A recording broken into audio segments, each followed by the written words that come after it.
Hello everyone, मैं नीना आज आपके साथ शेयर करने वाली हूं कि कोरोना या फिर किसी अन्य और वजह से शरीर में आई हुई कमजोरी को सिर्फ और सिर्फ 7 दिन में कैसे ठीक करें।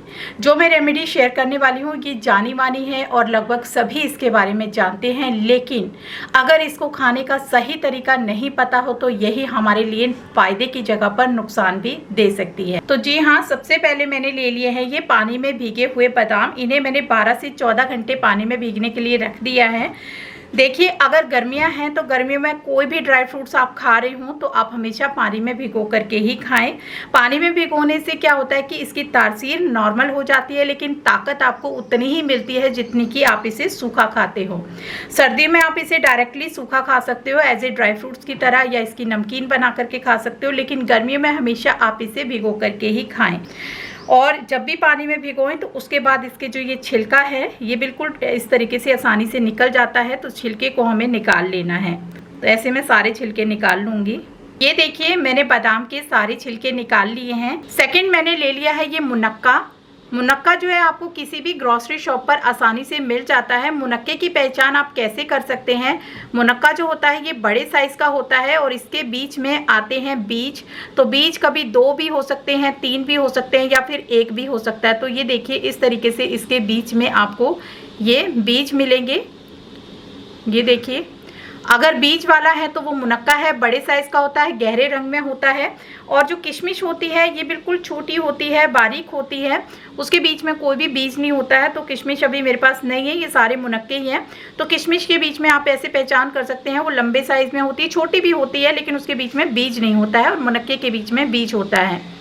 मुनक्का जो है ये कफ एंड कोल्ड के लिए काफ़ी फ़ायदेमंद माना जाता है, लेकिन अगर इसको खाने का सही तरीका नहीं पता हो तो ये नुकसान भी दे सकता है।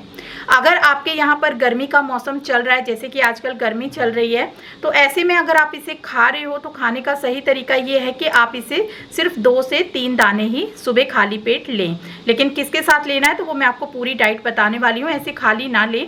अगर खाली ले रहे हैं तो हल्का सा तवे के ऊपर भून करके लें। वैसे मैं अभी भी इसे तवे पर भून करके ही बनाने वाली हूँ। अब ये जो बादाम है इन्हें मैं हल्का हल्का सा क्रश करने वाली हूँ। आप चाहें तो इन दोनों को ऐसे भी सुबह सुबह खाली पेट खा सकते हैं, उससे भी आपको उतनी ही एनर्जी मिलने वाली है जितना कि अब मैं आगे ड्रिंक बनाने वाली हूँ। तो यहाँ पर हल्का सा ये जो बादाम है इनको मैं क्रश करने वाली हूँ। जो भी सिलबट्टा आप लेंगे बादाम पीसने के लिए, ध्यान रहे या तो उसे अच्छे तरीके से धो ले पानी से, साबुन से, ताकि इसमें किसी भी तरह का मिर्च या मसाले का टेस्ट नहीं होना चाहिए, या फिर आप बादाम के लिए अलग सिलबट्टा रख लें। तो अब मैं ये बादाम को हल्का हल्का सा क्रश कर लूँगी।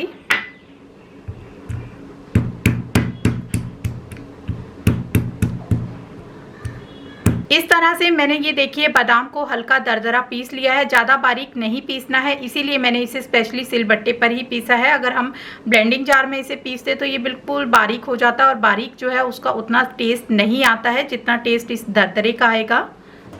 अब मैंने यहाँ पर देखिए गैस ऑन कर दी है और इस पे रख दिया है एक बर्तन। अब इसमें मैंने ले लिया है लगभग 1 गिलास दूध। दूध में उबाला आने देना है। तो देखिए, दूध में उबाला आ चुका है और मैंने अब फ्लेम को लो कर दिया है। और अब इसमें मैं डाल रही हूँ जो हमने ये क्रश किए हुए बादाम लिए हैं।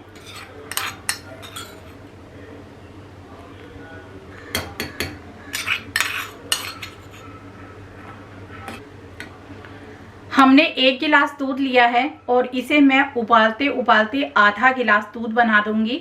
तो उसी में ही ये बादाम भी पकते जाएंगे और दूध भी हमारा गाढ़ा होता जाएगा। तो इसे अब मैं कम से कम 5 मिनट के लिए लो फ्लेम पर पका लूंगी। तो धीमी आंच पर इसे पकते हुए 5 मिनट हो चुके हैं और हमारा दूध देखिए बिल्कुल अच्छा सा कड़ गया है। और कड़ के बिल्कुल 1 गिलास हमने दूध लिया था और आधा गिलास ये दूध बच गया है। अब इसमें मिठास के लिए मैं चीनी मिलाने वाली हूँ। तो चीनी में मैं यहाँ पर ब्राउन शुगर ले रही हूँ। आप चाहें तो जो सफ़ेद वाली चीनी है वो भी ले सकते हैं। तो मैं यहाँ पर 2 चम्मच के आसपास मिठास के लिए ब्राउन शुगर मिला रही हूँ। आप अपने स्वाद के अनुसार इसमें मिठास मिला सकते हैं। तो इस तरह से लगभग हमारा ये दूध बन गया है। अब इसमें रह गया है एक लास्ट इंग्रेडिएंट और वो है ये देखिए, लगभग मैं ले रही हूँ 2 चुटकी के आसपास हल्दी पाउडर एंटीबैक्टीरियल एंटी फंगल होता है। ये हमारे शरीर में किसी भी तरह का कोई बैड बैक्टीरिया हो तो उसको डिक्रीज़ करने में मदद करती है, ख़त्म करती है। तो हल्दी बहुत ही ज़्यादा बेनिफिशियल होती है हमारे शरीर के लिए। तो हल्दी का हमें ज़्यादा से ज़्यादा प्रयोग करना चाहिए। लेकिन अगर आप को जॉन्डिस की प्रॉब्लम है तो हल्दी को आप कम मात्रा में ही लें, नहीं तो फिर ये फ़ायदे की जगह नुकसान भी दे सकती है। तो यहाँ पर और हल्दी को आप जब दूध को हमने काढ़ने के लिए रखा था ना, उस टाइम पे बिल्कुल भी नहीं मिलाना है, क्योंकि अगर हम उस टाइम पे हल्दी को मिलाएंगे तो इसके जितने भी हल्दी के न्यूट्रिएंट्स हैं वो ख़त्म हो जाएंगे पक कर। तो हमें इसे नहीं पकाना होता है, इसे हमें जस्ट लास्ट में ही ऐड करना होता है। तो देखिए अभी मैंने हल्दी को इसमें मिक्स कर लिया है दूध में, और ये हमारी हल्दी इस तरीके से दूध में मिक्स हो गई है। और इसे ज़्यादा पकाना नहीं है हल्दी को, बस जस्ट मिक्स करना है और हमारा ये दूध बन के तैयार हो गया है। और अब मैं फ्लेम को बंद कर दूँगी। अब मैंने गैस को फिर से ऑन किया है और मैंने रख दिया है एक तवा, और जैसे ही तवा गर्म होता है तो मैं गैस को बिल्कुल लो कर दूंगी। तो अभी तवा हल्का सा गर्म हो चुका है, मैंने गैस को लो कर दिया है। और जो हमने ये मुनक्का लिया है अब इसको हमने हल्का सा तवे के ऊपर भून लेना है।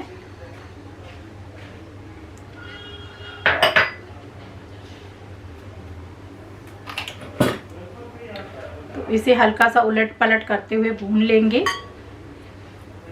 तो ये देखिए ये मुनक्का भून चुका है। हमें कैसे पता चलेगा कि मुनक्का भून चुका है?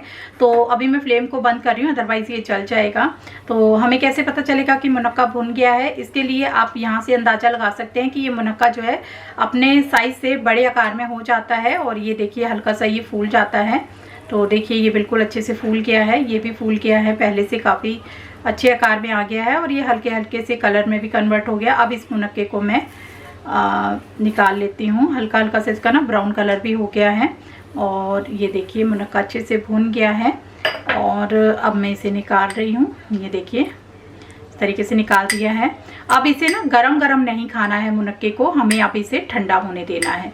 बिल्कुल गरम गरम नहीं खाना है। अगर आप ठंडे इलाके में रहते हैं या फिर सर्दियां हैं तब आप इसे गरम गरम खा सकते हैं, लेकिन अगर गर्मियां हैं स्पेशली तो उस टाइम पर आपको इसे गरम गरम नहीं खाना है। तो इसे हम ठंडा होने देते हैं। अब ये जो मुनक्का लिया है इसके जो बीच के बीज हैं उनको हम निकाल लेंगे। ये देखिए कितनी आसानी से निकल जाते हैं। जैसे ही ये अच्छे से भून जाते हैं तो बीज भी बड़ी आसानी से निकल जाते हैं। तो ये मुनक्का अब ठंडा हो चुका है। क्या करेंगे, जो हमने दूध बना के तैयार किया है उसे ले लेंगे।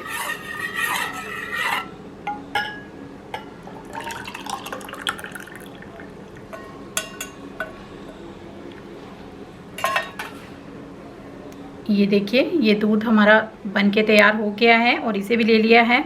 अब दूध पीने के भी 2 तरीके हैं।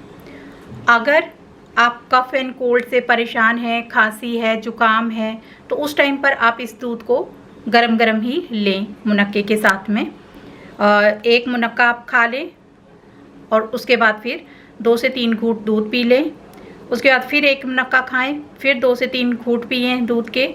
फिर ऐसे करते हुए आप इस सारे मुनक्के को, यानी 4 दाने जो मुनक्के के हैं, इसे आप साथ के साथ इस तरीके से लें कि पहले मुनक्का खाएं, उसके बाद 2 से 3 दूध के घूंट पिए हैं। उम्मीद करती हूँ कि आप समझ गए होंगे जो मैं समझाना चाह रही हूँ।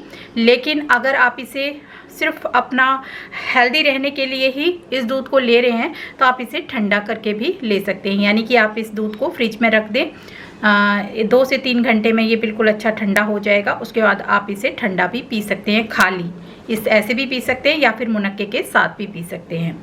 तो उम्मीद करती हूँ फ्रेंड्स ये वीडियो आपके लिए यूज़फुल है। तो इस दूध को ज़रूर से ट्राई करिए और पीजिए। 1 हफ्ता पी करके देखिए। अगर आपका एनर्जी लेवल नहीं बढ़ा तो फिर आप कमेंट करके ज़रूर बताइएगा, क्योंकि ये 101% आपके एनर्जी लेवल को बढ़ाएगा। 15 दिन में आपके शरीर में इतनी ज़्यादा एनर्जी महसूस होगी, चाहे वो कोरोना की वजह से हो, चाहे वो ऐसे ही आपकी इम्यूनिटी वीक रहती हो।